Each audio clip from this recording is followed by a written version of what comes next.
Fantastic Mr. Fox, the desperate race.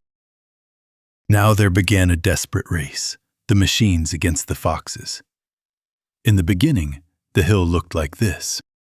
After about an hour, as the machines bit away more and more soil from the hilltop, it looked like this. Sometimes the foxes would gain a little ground, and the clanking noises would grow fainter. And Mr. Fox would say, "We're going to make it. I'm sure we are."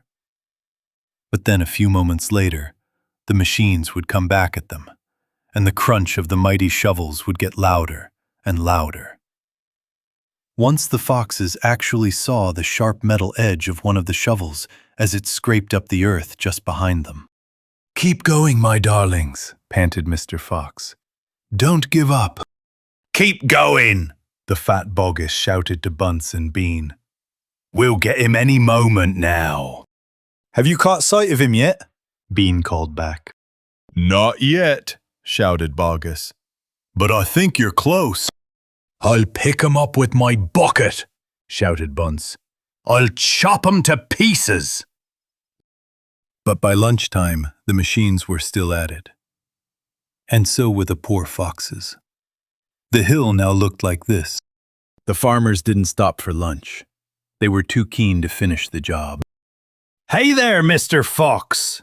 yelled Bunce, leaning out of his tractor. "We're coming to get you now." "You've had your last chicken," yelled Boggis.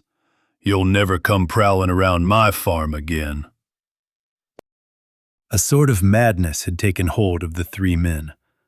The tall, skinny Bean and dwarfish, pot-bellied Bunce were driving their machines like maniacs, racing the motors and making the shovels dig at a terrific speed. The fat Boggis was hopping about like a dervish and shouting, "Faster! Faster!" By 5 o'clock in the afternoon, this is what had happened to the hill. The hole the machines had dug was like the crater of a volcano. It was such an extraordinary sight that crowds of people came rushing out from the surrounding villages to have a look.